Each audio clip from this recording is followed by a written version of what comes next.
DGP GP SINGH aphan All Party Hills Leaders Conference James Sanse atumpen adui ahoy kiraikom aphan Pinpur alo kepajir dun aputhak pherang kya mai kang nipon Kidamtang arkoi ni phai kithomarni All Party Hills Leaders Conference James Sanse atumpen methang ahemalong pherang kya mai kang nipon Pherang kya mai kang nipon along All Party Hills Leaders Conference samai phu James Sanse pen kaning jepon ki Karbianglong along rialong aduya hoy aputhak pinnangan kacharbo pen suluk sodak sidami dulu lasilahai suluk sodak atomon ke pajaplong le deji aphan raikom saikhi mati security ki pipon akinang sotpu akimang pen District General Police of Assamati DGP GP SINGH aphan taralangso guest house along Pinpur alo ke pajirdam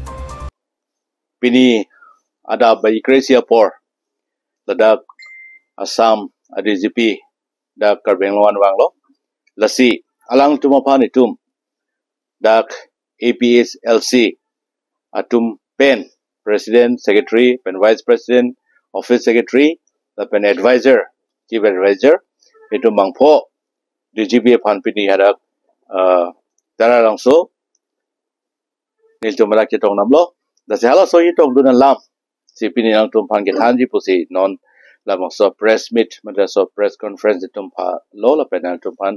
lamang so media hoi besi ni tung kapachini kangtung ko pedhe si ni tung bajitong dorma lapuson lam aban lasi aprangsi niltum naltum pan kethanang tung la pen rada pan apachini kangtung alam kala pohelo nitum pini alang lipan jitong na lam jasimet abangke ladak karbianglong district arlo jasimet itum karbia khayatum kedo kethak benjenglok akaprek ahoy pinajok itum kedo kethak akisung do la penitum dak law and order a situation ke heno la son itum long do Nagaland border hot same border lampen penangan security ke dor de pinajok nitum munetum same aprana moi kedam nang do pesong thak sela pu Nagaland ke dai ta song thak lo hadak same la so border issues pinajok alang tum la